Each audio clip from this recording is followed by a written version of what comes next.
الحمد للہ رب العالمین والصلاة والسلام علی النبی الامین اما بعد۔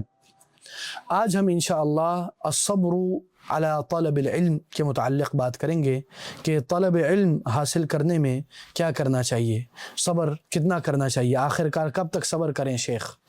تو اس کے متعلق ہم بات کریں گے آج انشاءاللہ۔ دیکھیں، علم حاصل کرنے میں بہت ضروری ہے کہ طالب علم کے پاس صبر ہو، اور آپ دیکھتے ہیں کہ نبی کریم صلی اللہ علیہ وسلم اور صحابہ اور اسی طرح اللہ کے انبیاء جو اولو العزم من الرسل تھے، ان کی خصوصیت، ان کی خاص خصوصیت یہ تھی کہ وہ بڑے صبر والے تھے۔ تو اس لیے بہت ضروری ہے کہ انسان حق پر ثابت ہو، چاہے وہ بہت زیادہ ہی کیوں نہ ہو مخالفین، اور وہ سنت المرسلین اور ان کی ہدایت پر صبر اور شکر سے کام لے، اور وہ صبر میں اچھے اخلاق کا دامن مت چھوڑے۔ اسی لیے آپ دیکھتے ہیں قرآن میں سورہ یوسف میں اللہ تعالیٰ نے حضرت یوسف کو کئی بار اس بات کی تقریر اور تلقین اور نصیحت کی کہ صبر سے کام لے۔ اور اسی طرح یہ بھی بہت ضروری ہے کہ اللہ تعالیٰ نے جیسے قرآن میں فرمایا انہ من یتقی ویصبر، جو تقوی پرہیزگاری اختیار کرتا ہے فإن اللہ لا یضیع اجر المحسنین، تو اللہ تعالیٰ محسن لوگوں کے اجر کو ضائع نہیں کرتا۔ آگے شیخ نے اس چیز کا بھی ذکر کیا ہے کہ العبرۃ بسیرۃ من صبر، کہ ہمیں چاہیے کہ ہم عبرت حاصل کریں ان لوگوں سے جنہوں نے صبر کیا۔ اور وہ کون لوگ ہیں؟ وہ ہیں صحابہ کرام، رسول اللہ صلی اللہ علیہ وسلم، تابعین اعظام، ائمہ اعظام، اور اسی طرح ان سے پہلے جو انبیاء گزرے ہیں۔ اس لیے علماء نے علم کے حصول میں شدت تحمل اور شدت صبر کا مظاہرہ کیا، یہاں تک کہ وہ بڑے بڑے عظیم رحلات، عظیم سفر میں علم حاصل کرنے جاتے اور لوگوں سے ملتے، کیونکہ لا علم بدون صبر، بغیر صبر کے آپ علم حاصل نہیں کر سکتے۔ اسی لیے امام محمد ابن سیرین نے اس چیز کا ذکر کیا ہے کہ لا ینال العلم براحت الجسد، علم کو انسان آرام سے کمفرٹ زون میں رہ کر، بڑی ہی چل رہ کر بندہ علم حاصل نہیں کر سکتا۔ علم حاصل کرنے کے لیے مشقت اور درد اور تکلیف اور کیا کیا نہیں سہنا پڑتا۔ اس لیے آپ دیکھتے ہیں آج کل جو طلباء علم حاصل کرنے کا شوق تو رکھتے ہیں لیکن علم کے لیے قربانیاں دینے کے لیے تیار نہیں ہیں، وہ علم حاصل کرنے سے محروم رہ جاتے ہیں، اور ہر وقت ہر لمحے وہ چھلانگیں مارتے رہتے ہیں علم کے میدانوں میں، آخر میں وہ خالی ہاتھ واپس لوٹتے ہیں۔ اسی لیے اللہ تعالیٰ نے، اور یہ بھی یاد رکھیں کہ صبر خود بخود ایک عبادت ہے، اس لیے اللہ تعالیٰ نے قرآن میں سورۃ العصر میں کیا فرمایا؟ والعصر ان الانسان لفی خسر الا الذين آمنوا وعملوا الصالحات وتواصوا بالحق وتواصوا بالصبر، یعنی اس ایمان کا جو ذکر کیا گیا ہے سورۃ العصر میں، اس میں علم بھی ہے، عمل بھی ہے، اس میں حق کی آواز بھی بلند کی گئی، لیکن اس میں ایک اور چیز بھی ہے، تواصوا بالحق وتواصوا بالصبر، اور صبر کی بھی اس میں وصیت ہے، کیونکہ ان ساروں میں علم، عمل، حق کو بیان کرنے اور ایمان میں، ان سب میں اگر صبر نہیں ہوا تو آپ ان چاروں یا ان تینوں کو حاصل نہیں کر سکتے۔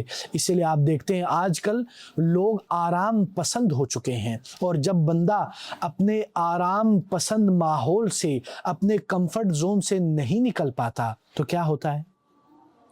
وہ علم حاصل نہیں کر پاتا، اور وہ لوگوں میں علم کو حاصل کرنے سے رہ جاتا ہے۔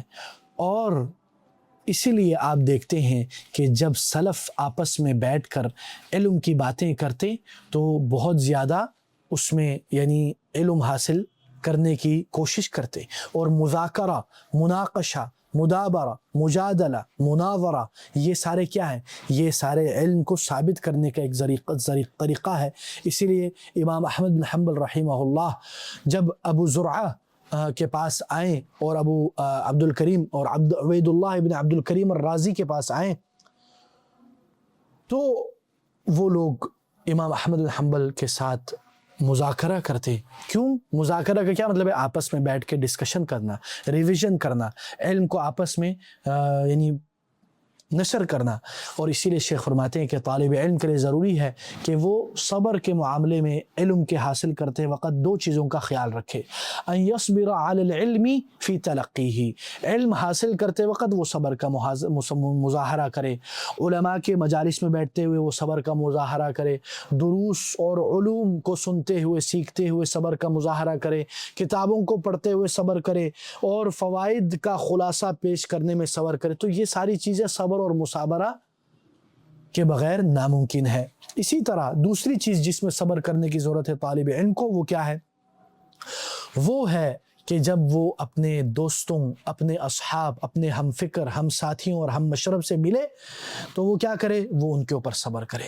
کیونکہ جب وہ آپس میں بیٹھتے ہیں تو کمی بیشی ہو جاتی ہیں، ایک دوسرے کو تھوڑا موڑا اذیت نما چیزیں پیش آنا شروع ہو جاتی ہیں، لیکن وہ صبر کا مظاہرہ کریں اپنے ساتھیوں کے ساتھ. اب سوال یہ پیدا ہوتا ہے کہ جب میں اپنے ساتھیوں کے ساتھ صبر کے ساتھ علم حاصل کروں اور ان کے ساتھ مذاکرہ مناقشہ کروں تو اس کے کیا فائدے ہوں گے؟ نمبر 1 شیخ فرماتے ہیں اولھا تثبیت العلم، وہ علم ثابت ہو جاتا ہے، وہ علم انسان کے اوپر انڈیل دیا جاتا ہے. دوسری چیز قیام الصلۃ علی المحبۃ الصحیحۃ فی اللہ جل وعلا، کہ محبت اللہ کے ساتھ صحیح طریقے سے ہونا شروع ہو جاتی ہے. تیسری چیز ان الطالب حينما يتذاكر العلم مع اخيه تنزل عليهم من الله جل وعلا السكينة وتحفهم الملائكة. جب طالب علم اپنے ساتھی کے ساتھ علم کو مذاکرہ کرے گا، مناقشہ کرے گا اور پڑھے گا اور اس کے بارے میں ڈسکس کرے گا، ریویژن کرے گا، تو کیا ہوگا؟ شیخ فرماتے ہیں اللہ کی طرف سے اس کے اوپر سکینت نازل ہوگی اور اسی طرح فرشتے ان کے ارد گرد آ جائیں گے. تو اس لیے طالب علم کو چاہیے کہ وہ صبر کرے اپنے علم کے حصول میں بھی، اپنی صحبت میں بھی، کیونکہ لأن الزمن يمضي والعمر قصير والعمر قصير، زمانہ گزرتے ہوئے چلے جاتا ہے اور عمر بہت کم ہے، بہت چھوٹی ہے، بہت قصیر ہے، جلد از جلد یہ عمر ختم ہو جائے گی. واللہ العظیم یہ عمر ختم ہونے میں لمحہ بھی نہیں لگے گا. جب آپ بڑھاپے میں ہوں گے اور آپ کو لگے گا یہ عمر تو پلک جھپکنے میں ختم ہو گئی. آگے شیخ یہ بھی فرماتے ہیں کہ استعمال الوسائل الحدیثہ، یعنی جو جدید آلات ہیں، جدید وسائل ہیں دعوت و تبلیغ میں، اس کا بھی استفادہ حاصل کرے. یعنی انٹرنیٹ سے علم حاصل کرنے کی، انٹرنیٹ کے ذریعے علم کو نشر کرنے کی، اسی طرح مختلف جو کمپیوٹر کے پروگرامز ہیں، یہ چیزیں ان سب میں بھی وہ نظر رکھے، لیکن اس میں غرق نہ ہو. فرماتے ہیں شیخ کہ لأن الإغال فيها قد لا يكون محمودا في المستقبل، کہ اس میں غرق ہو جانا قابل تعریف چیز نہیں ہوگی اگر آپ اس میں غرق ہو جائیں اور مستقبل میں آپ کتاب کے ساتھ اپنا تعلق کھو بیٹھیں. تو شیخ فرماتے ہیں انٹرنیٹ کو اتنا ہی استعمال کریں جتنے سے وہ فائدہ حاصل کر سکتا ہے. یہ نہ ہو کہ صرف وہی انٹرنیٹ ہی اس کا ایک واحد وسیلہ ہو علم کے حصول اور علم کے نشر کرنے میں. فالأصل في العلم ان يكون بالتلقي عن المشائخ، اصل چیز ڈیفالٹ پوزیشن علم کے حصول میں کیا ہے کہ وہ مشائخ سے حاصل کرے اور مشائخ کے سامنے پڑھے اور مطالعہ کرے. کیونکہ یہ جو یعنی ادوات حدیثہ ہے، جدید وسائل، آپ کو علم تو جلدی دے دیتی ہے، لیکن ایک بندہ جب کتب میں پڑھتا ہے تو وہ کئی مسائل سے گزرتا ہے، کئی مسائل سے، اور یہ چیز اس کو کمپیوٹر میں یا جدید ٹیکنالوجی اور اسی طرح اے آئی آ گئی ہے، چیٹ جی پی ٹی آ گئی، JMNI آ گئی، اور پتہ نہیں کیا کیا آ رہی ہے اتنی تیزی سے کہ انسان حیران اور دنگ رہ جاتا ہے. تو اے آئی سے فائدہ اٹھائیں، جدید مصنوعی ذہانت سے انسان فائدہ اٹھائے لیکن اس میں غرق نہ ہو، صرف اس کا اسی کے اوپر منحصر اور انحصار نہ ہو، بلکہ وہ اس کے لیے بطور مساعد، بطور مددگار ہو، لیکن اس کے اندر غرق نہ ہو جائے۔ پورا کا پورا اس کا اعتماد اے آئی پر نہیں ہونا چاہیے۔ جس بندے کا پورا اعتماد شرعی علوم میں اے آئی پر ہو تو اس کا علم مشکوک ہے، کیونکہ اے آئی خود بخود بذاتی ہی شرعی اور علمی طور پر مشکوک چیز ہے۔ فی الحال وہ قابل اعتماد، قابل اعتبار نہیں ہے شرعی علوم میں۔ باقی علوم کہ تو نہ ہم ماہر ہیں، نہ ہمارا یہ دعویٰ ہے، نہ ہم اس میں استعمال کرنے سے تلقین کرتے ہیں یا گریز کرنے کی تلقین کرتے ہیں، وہ ہمارا عمل دخل نہیں ہے، وہ ہمارا فریم ورک ہی نہیں ہے۔